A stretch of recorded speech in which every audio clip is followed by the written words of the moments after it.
Jejak sepeda angin. Kisah Joko tahun ke-1977. Tahun ke-1977, Surabaya masih terasa hangat dengan angin yang berhembus pelan menyusuri jalan-jalan raya yang belum seramai sekarang. Di sebuah rumah sederhana, ada harapan besar yang tumbuh di dada seorang pemuda bernama Joko. Baru saja ia menghela napas lega setelah lulus dari SLTP, kini matanya menatap masa depan. Ia ingin melanjutkan sekolah ke tingkat yang lebih tinggi. Pilihannya jatuh pada sekolah menengah kejuruan di kota ini. Joko bercita-cita mengambil jurusan listrik, sebuah jurusan yang menurutnya memiliki masa depan cerah dan bisa menjadi bekal hidup kelak. Namun, jalan menuju ilmu tidak selalu mulus. Saat tiba waktunya mendaftar, Joko dan ibunya dihadapkan pada kenyataan pahit. Biaya pendaftaran dan uang sekolah saat itu terasa sangat mahal bagi keluarga mereka. Kondisi ekonomi yang pas-pasan membuat ibu Joko gelisah. Ia tidak ingin mimpi putranya pupus begitu saja. Dengan penuh keyakinan dan rasa rendah diri, Ibu Joko memberanikan diri menemui kepala sekolah. "Pak, kami mohon keringanan. Anak saya ingin sekali belajar di sini, tapi kami benar-benar tidak mampu membayar penuh." Begitu kira-kira isi hati dan perkataan Ibu Joko saat itu. Bapak kepala sekolah yang bijaksana melihat ketulusan di mata mereka. Akhirnya, izin pun diberikan. Namun, ada syarat yang tegas. Joko harus menjadi anak yang baik, tidak boleh nakal, dan pembayaran selanjutnya harus berusaha dilancarkan meski dengan cara dicicil. Joko mengangguk mantap. Ia berjanji di dalam hati akan menjaga kepercayaan itu. Tantangan belum selesai. Bagaimana caranya membayar uang sekolah setiap bulan sedangkan orang tua tidak mampu? Joko berpikir keras. Harapan terakhir tertuju pada kakak perempuannya. Dengan hati-hati, Joko memohon bantuan kepada kakaknya untuk menanggung biaya sekolahnya. Kakaknya pun mengabulkan permintaan itu, namun dengan kesepakatan yang harus dijalankan dengan sungguh-sungguh. "Boleh, Dek, kakak bayarkan sekolahmu, tapi kamu harus tinggal bersama kakak. Bantu kakak mengurus rumah dan mengawasi anak-anakmu yang masih kecil," kata kakaknya. Syarat itu berat didengar telinga laki-laki zaman itu. Membersihkan rumah, mencuci, memasak, dan mengasuh anak adalah pekerjaan yang sering dianggap pekerjaan wanita. Namun demi sebuah ijazah dan masa depan, Joko tidak punya pilihan. "Asal bisa sekolah, apa saja akan saya lakukan," batin Joko. Maka, mulailah ia tinggal bersama kakaknya, membantu segala pekerjaan rumah tangga meski ia adalah laki-laki. Kakak Joko memiliki penyakit bawaan, jantungnya lemah. Ia tidak boleh bekerja terlalu keras atau kelelahan. Karena itulah peran Joko menjadi sangat penting. Rutinitas berat pun dimulai setiap harinya. Joko harus bangun sangat pagi, bahkan sebelum ayam berkokok bersahutan. Setelah syalat subuh, tugasnya belum selesai. Ia harus mengantar kakaknya berbelanja ke pasar. Kemudian pulang membantu menyiapkan bahan masakan, menyapu dan membersihkan halaman.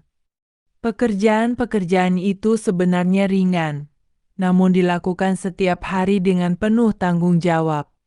Dari situlah tanpa sadar Joko belajar cara memasak. Keterampilan ini ternyata kelak menjadi bekal yang sangat berharga dan menjadi tumpuan hidupnya di masa depan. Jam masuk sekolah adalah pukul 7 pagi. Jarak dari tempat tinggal kakaknya ke sekolah sekitar 3 kilometer. Joko berangkat menggunakan sepeda angin tua yang setianya mengantar jemput. Karena harus menyelesaikan tugas rumah dulu, seringkali ia baru bisa berangkat pukul 6 pagi. Akibatnya, tak jarang Joko terlambat sampai di gerbang sekolah. Meskipun hanya terlambat beberapa menit, aturan tetap aturan. Ia sering ditegur oleh guru. Hati Joko sedih, namun ia tidak menendam. Suatu hari dengan jujur, ia memberitahu guru-gurunya tentang kondisinya.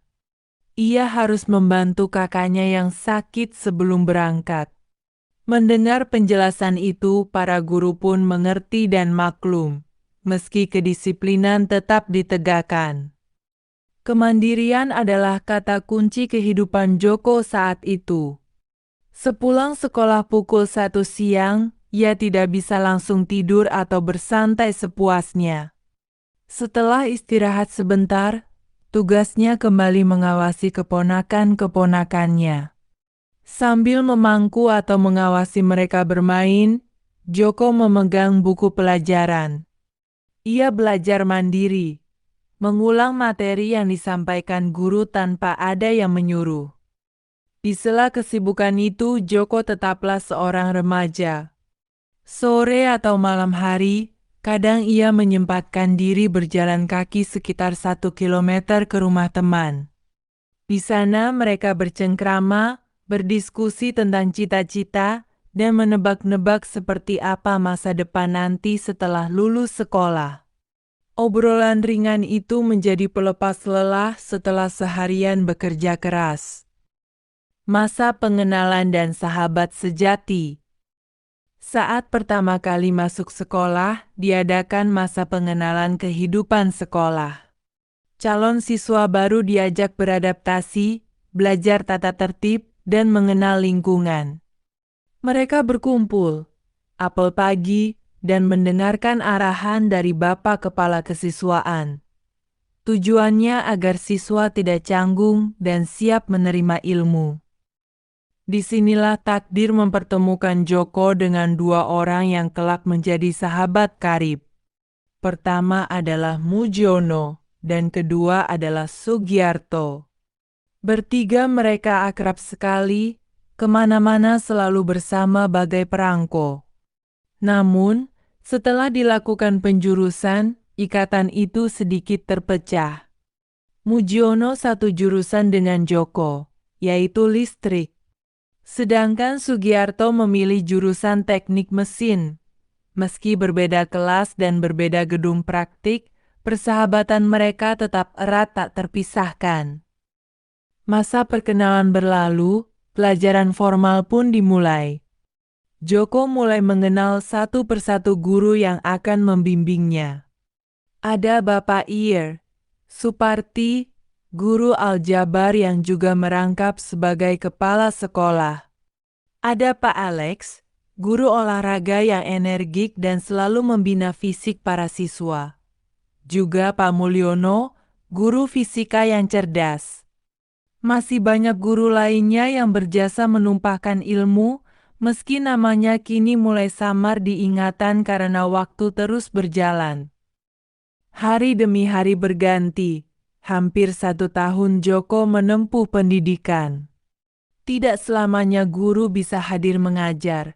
Layaknya manusia biasa, ada kalanya mereka sakit atau ada keperluan mendadak.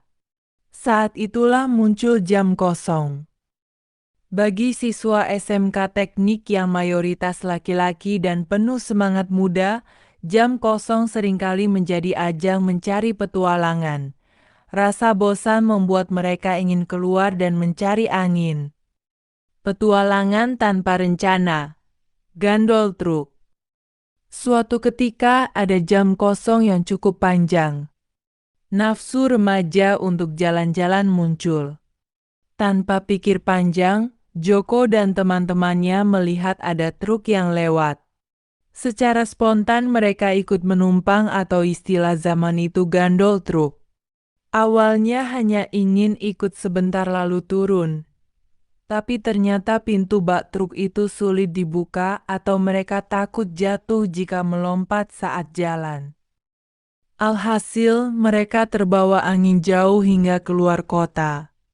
Truk itu ternyata dikendarai oleh anak SMK, juga yang sedang mengantar barang ke arah Lawang.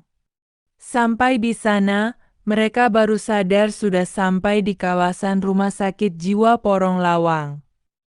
Sungguh pengalaman yang menggelikan dan tak terlupakan. Saat itu tahun 1978, mode anak muda sedang tren, rambut gondrong, celana komprang, dan sepatu hak tinggi. Begitulah penampilan mereka saat itu, merasa paling keren dan gaul meski mungkin bagi orang lain terlihat lucu. Akhirnya sopir truk dengan baik hati mengantar mereka pulang dan menurunkan mereka di jalan raya dengan pelan. Mereka pun berterima kasih, membawa cerita petualangan tak disengaja yang tentu saja tidak boleh ditiru oleh anak cucu kelak karena berbahaya.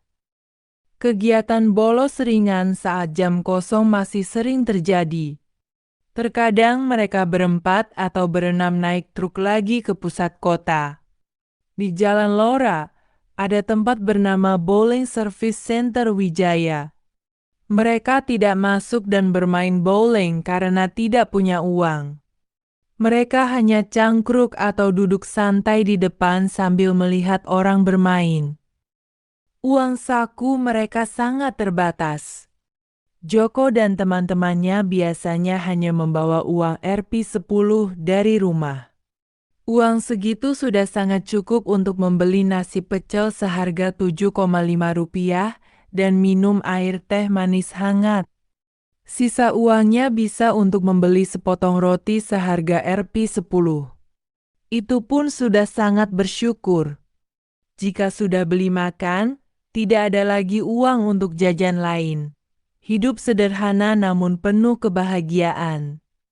Ada juga kenangan saat mereka bersepeda bersama jauh ke arah Surabaya Barat, tepatnya ke daerah Benowo.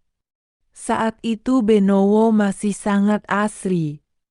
Di sana ada yang disebut air tua atau air lira, minuman keras yang diambil dari pohon ental. Namun mereka bukan pergi meminumnya, hanya sekadar jalan-jalan. Saat kehabisan uang dan haus, mereka memanfaatkan kebiasaan orang dulu yang menaruh kendi berisi air bersih di depan rumah untuk orang lewat.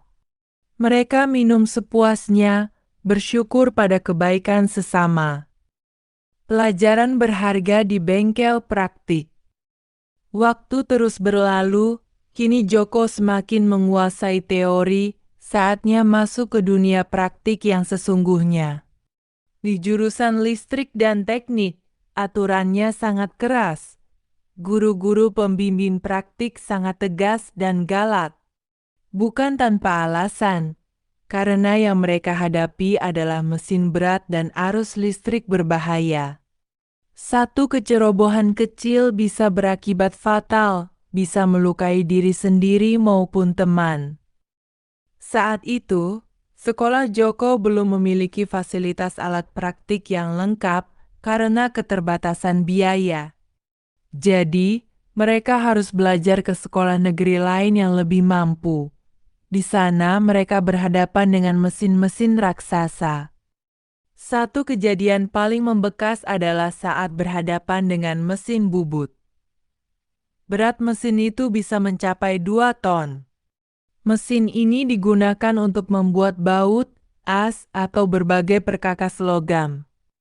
Suatu saat, karena kurang hati-hati atau mungkin karena panik, Joko melakukan kesalahan fatal.